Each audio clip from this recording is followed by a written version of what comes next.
ದುರಾಸೆ ದುಃಖಕ್ಕೆ ಮೂಲ. ಸನ್ಯಾಸಿಗಳು ಅಂತ ಕರಿತೀವಿ, ಸಾಧು ಸನ್ಯಾಸಿಗಳು ಸರ್ವ ಸಂಘ ಪರಿತ್ಯಾಗಿಗಳು, ಸಂಸಾರ ಸುಖವನ್ನು ಬಿಟ್ಟವರು, ದೈಹಿಕವಾದ ಕಾಮನೆಗಳನ್ನು ಮೆಟ್ಟು ನಿಂತವರು, ಯಾವುದೇ ಸುಖ ಬಯಸೋರಲ್ಲ, ದುರಾಸೆ ಪಡೋರಲ್ಲ ಸ್ವಾಮಿಗಳು. ಆದರೆ ಇತ್ತೀಚೆಗೆ ಕೆಲವು ಸ್ವಾಮಿಗಳಿಗೆ ದುರಾಸೆ ಬಂದು ಕೂತ್ಬಿಟ್ಟದೆ. ಇಷ್ಟೇ ದುಡ್ಡು ಕೊಡಬೇಕು ಬರಬೇಕಾರೆ ಅಂತ ಶುರು ಮಾಡೋರು. ಮೊನ್ನೆ ಯೂಟ್ಯೂಬ್ನಲ್ಲಿ ಯಾರೋ ಹುಬ್ಬಳ್ಳಿ ಮಠದ ಗುರುಗಳು ಒಂದು ಕತೆ ಹೇಳ್ತಾ ಇದ್ರು. ಯಾವುದೋ ಒಂದು ಹಳ್ಳಿನಲ್ಲಿ ಒಬ್ಬ ಬಡ ರೈತ, ಅವನಿಗೆ ಏನೋ ಒಂದು ನಂಬಿಕೆ ಗುರುಗಳ ಬಗ್ಗೆ.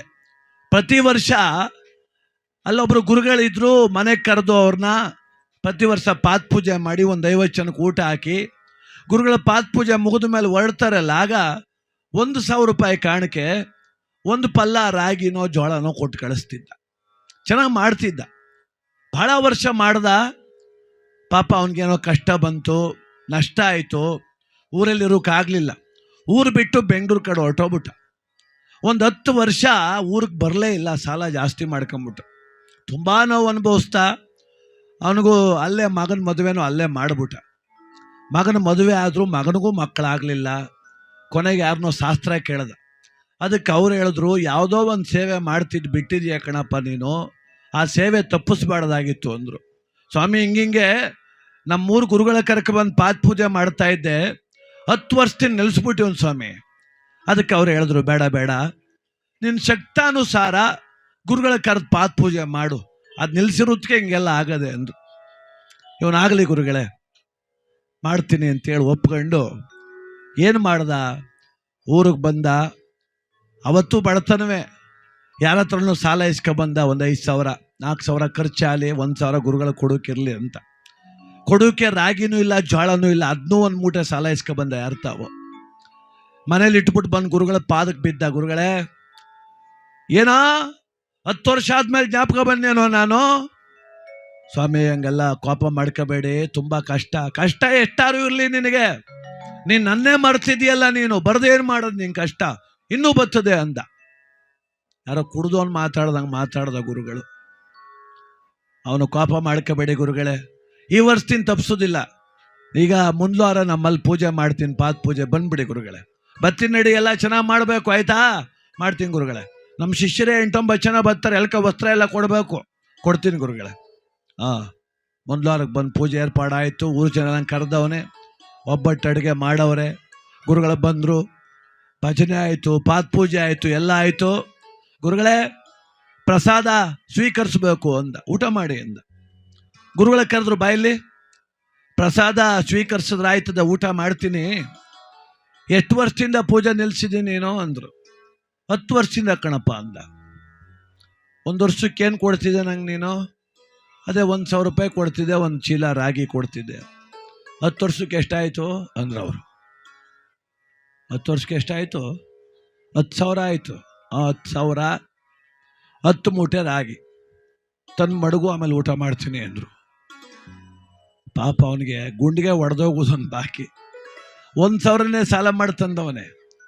1 ಚೀಲ ಜೋಳ ಅದೂ ಸಾಲ ಮಾಡ್ಕೊಂಬಂದು ಇಟ್ಟವನು, ರಾಗಿಯೋ ಜೋಳನೋ. ಗುರುಗಳೇ ಹಿಂಗೆ ಅಂದ್ಬಿಟ್ರೆ ಹೆಂಗೆ ಅಂದರೆ, ನೀನು ತಪ್ಪಿಸಿರ್ಬೋದು, ನಾನು ಲೆಕ್ಕ ಇಟ್ಕೊಂಡಿದ್ದೀನಿ. ನೀ ಬೆಂಗಳೂರಿಗೆ ಹೊಂಟೋಗು, ಬೊಂಬಾಯಿಗೆ ಹೊಂಟೋಗು, ಅಮೆರಿಕಕ್ಕೆ ಹೋಗು, ನನಗದು ಬೇಕಿಲ್ಲ.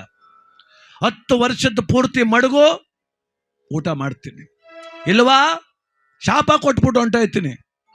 ಈಗಿರೋದಲ್ಲ, ಇನ್ನೂ ನಿನ್ನ ಮನೆ ಹಾಳಾಗಿ ಹೋಗ್ಬೇಕು ಅಂದರು. ಅಯ್ಯೋ ಶಿವನೇ, ಇದೇನಪ್ಪ ಗೊತ್ತು ಗ್ರಾಚಾರ. ಹೆಂಡ್ತಿನೂ ಅಳುತ್ತವಳೆ, ಗಂಡನೂ ಅಳುತ್ತವ್ರೆ, ಇಬ್ಬರು ಅಳುತ್ತವ್ರೆ. ಏನು ಮಾಡೋದೀಗ? ಇವನೇನು ಹಿಂಗೆ ಮಾಡ್ಕ ಕೂತವ್ನು ಸ್ವಾಮಿಗಳು. ಊರ ಯಜಮಾನ ಬಂದು, ಏನು ಸ್ವಾಮಿ ನೀವು ತಾನೇ ಬಡವ್ರ ಮನೆ ಬಂದು ಹಿಂಗಾಡು, ಏಯ್ ಬಾಯಿ ಮುಚ್ಕೊಂಡು ನಿಂತ್ಕೊಳ್ಳೋ ಅವಿವೇಕಿ ಅಂತಾನೆ ಅವನು. ಕೊನೆಗೆ ಆ ಪಾತ್ ಪೂಜೆ ಮಾಡ್ತಿದ್ನಲ್ಲ ರೈತ, ಅವ್ನು ಸೊಸೆ ಇದ್ಲು, ವಿದ್ಯಾವಂತೆ, ಯಾಕೆ ಮಾವು ಅಳತಿ ಅಂದ್ಲು. ನೋಡವ್ವ ನಮ್ಮ ಗುರುಗಳು ಹಿಂಗೆ ಅಂದ್ಬಿಟ್ರು. ಹೌದೇ, ನಾನು ಸ್ವಲ್ಪ ಗುರುಗಳ ಹತ್ರ ಮಾತಾಡ್ತೀನಿ. ಮಾತಾಡು. ಬಂದು, ಗುರುಗಳೇ ನಮಸ್ಕಾರ, ನಾನು ಅವ್ರ ಸೊಸೆ. ನಿಮ್ಮ ಮಾವ ಈ ಬುದ್ಧಿ ಕಲ್ತಿರೋದಕ್ಕೆ ನಿನಗಿನ್ನೂ ಮಕ್ಕಳಾಗಿಲ್ಲ ಅಂದ ಅವನು.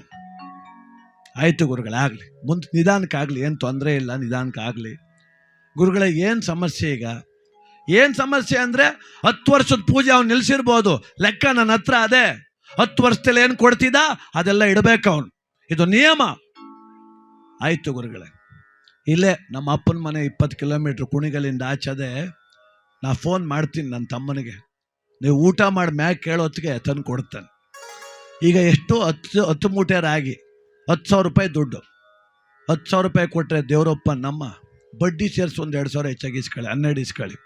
12 ಚೀಲ ರಾಗಿ, 12,000 ರೂಪಾಯಿ ದುಡ್ಡು. ಇದು ಮಾತು. ನೀನು ಸರಿ ಅಂದ ಅವನು. ತಂದು ಕೊಡ್ತಾರೆ, ನೀವು ಊಟಕ್ಕೆ ಕೂತ್ಕೊಳ್ಳಿ. ಆಮೇಲೆ ನಮ್ಮ ಅತ್ತೆನ ಈಗ ಕೇಳಿದೆ, ಎಷ್ಟು ವರ್ಷದ ಗುರುಗಳು ನಮ್ಮ ಮನೆಗೆ ಬರ್ತಾವ್ರೆ ಅಂತ. ಅದಕ್ಕೆ ಅವರು ಈ 10 ವರ್ಷಕ್ಕೆ ಮೊದಲೇ 15 ವರ್ಷ ಬಂದಿದ್ರು ಅಂತ. ಏನು ಊಟ ಮಾಡ್ತಿದ್ರು ಅಂತ ಕೇಳಿದೆ. ನಮ್ಮ ಅತ್ತೆ ಹೇಳಿದ್ಲು, 8 ಒಬ್ಬಿಟ್ಟು ತಿಂತಿದ್ದ, 2 ತಟ್ಟೆ ಅನ್ನ ಉಣ್ತಿದ್ದ ಅಂತ ಹೇಳೋಳೆ. ಈಗ ನೀನು ಲೆಕ್ಕ ಹಾಕೋ, 80 ಬಡ್ಡಿ 16, 96 ಒಬ್ಬಿಟ್ಟು ತಿನ್ಬೇಕು ನೀನು.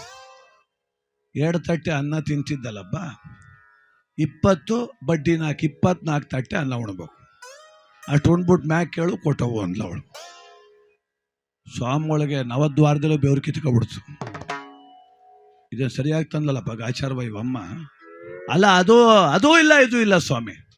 ಲೆಕ್ಕ 10 ವರ್ಷದ ಲೆಕ್ಕ. ನಾವು ಕೊಡಕ್ ರೆಡಿ, 10 ವರ್ಷದಲ್ಲಿ ಉಣ್ತಿದಂಗೆ ಪೂರ ಉಣ್ಕೊಬಿಡ್ಬೇಕು ನೀನು ಊಟ. ಹಂಗಲ್ಲ ಬಿಡಮ್ಮ ಅಂದ್ರು. ಅವಮ್ಮ ಅಂದ್ಲು, ನೀವು ಶಾಪ ಕೊಡ್ತೀರಿ, ಶಕ್ತಿ ಅದೇ. ನಮಗೆ ಶಾಪ ಕೊಡೋಕೆ ಶಕ್ತಿ ಇಲ್ಲ. ಮೂಲೆಯಲ್ಲಿ ನೋಡಿ ದೊಣ್ಣೆ ಹೆಂಗಿದ್ದವು ಅಂದ್ಲು. ಬೇಡ ಬಿಡವ, 1 ವರ್ಷದನ್ನೇ ಕೊಡು ಅಂದ ಅವನು. ಅಲ್ಲ, ಗುರಿ ತೋರೋ ಗುರುಗಳೇ ದುರಾಸೆ ಕಲ್ತ್ರೆ ನಮ್ಮ ಬದುಕು ಹೆಂಗೆ? ಅವರು ಆಸೆ ಬಿಡಿಸ್ಬೇಕು, ನಮ್ಮನ್ನ ವ್ಯಾಮೋಹ ತಗ್ಗಿಸ್ಬೇಕು. ದುರಾಸೆ ಮಾಡಬೇಡಿ ಕಣ್ರಪ್ಪ ಅನ್ಬೇಕು. ಯಾಕೆ ಅಂದರೆ ಹರ ಮತ್ತು ಗುರು ಅಂತೀವಿ. ಗುರು ಹರ ಕೊಡೋನು, ಗುರು ಗುರಿ ತೋರೋನು ನಮ್ಮ ಬದುಕಿಗೆ. ಆದ್ದರಿಂದ ಈ ಕಥೆನ ನಾನು ಹೇಳದ್ದಲ್ಲ, ಹುಬ್ಬಳ್ಳಿ ಮಠದ ಗುರುಗಳು ಹೇಳಿದ ಕಥೆ ಇದು. ನಾವು ಯಾಕೆ ಗುರುಗಳ ವಾಣಿ ಕೇಳಬೇಕು ಅಂದರೆ, ಇವೆಲ್ಲ ಕತೆ ಕೇಳ್ತಾ ನಮ್ಮ ಮನಸ್ಸು ಒಂದಷ್ಟು ಪರಿವರ್ತನೆ ಆಗಬೇಕು, ಸಮಾಜಮುಖಿಯಾಗಿ ಬದುಕಬೇಕು. ಅದಕ್ಕೋಸ್ಕರ ದುರಾಸೆ ಬಿಡೋಣ, ಸಂತೋಷದಲ್ಲಿ ಬದುಕೋಣ, ಆನಂದ ಕಾಣೋಣ.